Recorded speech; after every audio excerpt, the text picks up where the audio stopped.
Mesdames et messieurs, chers téléspectateurs, chers Maliens, chers Africains, bonsoir. C'est gâté. Cette fois-ci, c'est gâté. Sadio Camara, éliminé au Mali. Là maintenant, on va parler de ce qu'on sait et de ce qu'on ne sait pas. Et ce que ça révèle. Il y a quelque chose d'étrange dans la façon dont cette information a circulé. Pas dans les grands médias d'abord, sur les réseaux, les communautés de la diaspora, avec ce mélange habituel d'urgence et de confusion. Sadio Camara, ancien ministre de la Défense du Mali, figure centrale du pouvoir depuis 2021, aura été écarté, démis, éliminé publiquement, politiquement. Selon les formulations qui tournent, et autour de ça, immédiatement, des commentateurs qui pleurent les terroristes, qui célèbrent, qui accusent et qui interprètent.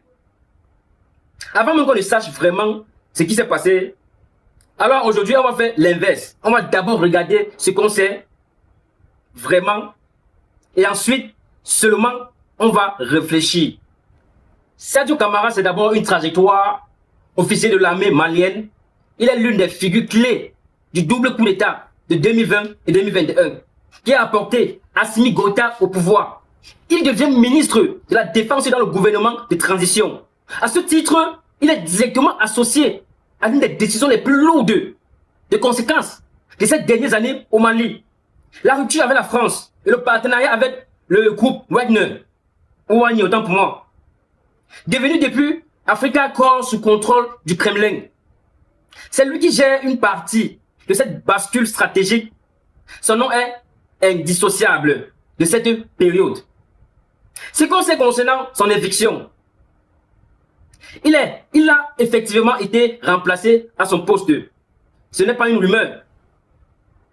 Cela a été acté officiellement. La junte au pouvoir et plus précisément Assimi Goïta a procédé à un remaniement. Sadio Camara n'occupe plus ses fonctions, ça c'est établi. Ce qu'on ne sait pas avec certitude. Les raisons exactes, les motivations réelles. Si c'est une disgrâce, une mise à l'écart stratégique, un repositionnement ou une autre chose. Et ça, c'est crucial. Parce que la plupart des commentateurs autant pour moi, que j'ai vu sautent directement à l'interprétation sans jamais poser cette question. La première chose qui m'a frappé, c'est l'absence totale de communication officielle claire sur les raisons de ce changement. Les juntes militaires n'ont pas pour habitude de l'expliquer leurs décisions internes. C'est leur fonctionnement. Mais cette opacité crée un vide. Et dans ce vide, tout le monde projette ce qu'il veut voir. Ceux qui sont favorables à la junte voient une purge contre des éléments corrompus ou insuffisamment loyaux. Ceux qui sont critiques voient la preuve d'un régime qui dévore ses propres enfants. Les deux lectures sont possibles. Ni l'une ni l'autre n'est confirmée. La deuxième chose qui pose question, c'est le contexte sécuritaire dans lequel ça arrive. Le Mali traverse une période extrêmement difficile. Les groupes armés, notamment le JNIM, affilié à Al-Qaïda, continuent d'opérer sur des portions importantes du territoire. L'alliance avec Wagner, je ne sais pas trop. Maintenant, Africa Corps n'a pas produit les résultats annoncés en termes de stabilisation. Des localités continuent de tomber. Des civils continuent de mourir. Est-ce que l'éviction de Camara est liée à ces échecs sur le terrain? C'est une hypothèse sérieuse. Mais une hypothèse. Et la troisième chose, celle qui explique les réactions les plus vives que j'ai vues, c'est la question de qui pleure son départ et pourquoi. J'ai vu des gens écrire, ça pleure les terroristes. C'est une formulation qui mérite qu'on s'y arrête. Pas pour la valider ou l'invalider, mais pour comprendre ce qu'elle révèle sur la façon dont on analyse la situation au Mali depuis l'extérieur. Qui sont les acteurs dans cette situation et quels sont leurs intérêts? La junte dirigée par Goïta fonctionne comme toute structure de pouvoir militaire. La loyauté personnelle prime sur tout. Dans ce type de système, on n'est pas écarté nécessairement parce qu'on a mal travaillé.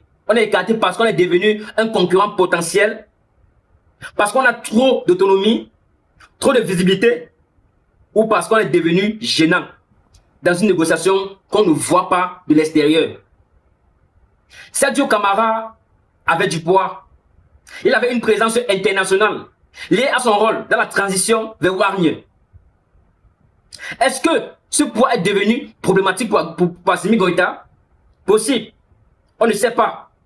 Et il y a aussi la question de la relation avec la Russie. Africa Corps, l'héritier de Wargne,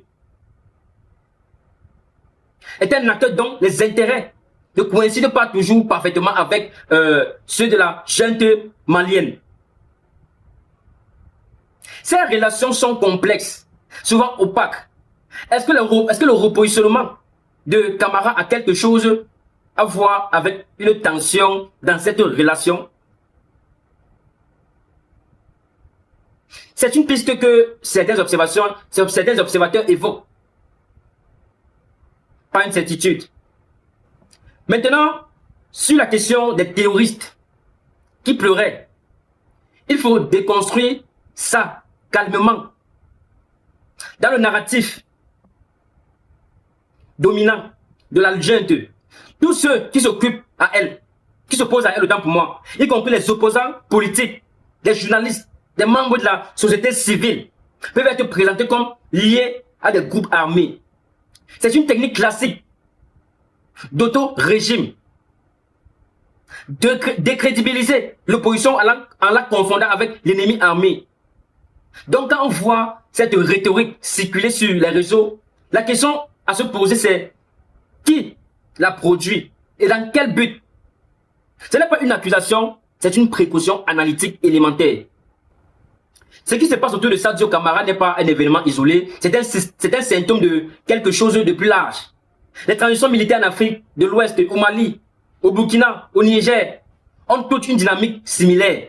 Une première phase d'union contre l'ancien régime ou contre la puissance extérieure perçue comme ennemie, suivie d'une phase de consolidation du pouvoir où les alliés d'hier deviennent des risques potentiels.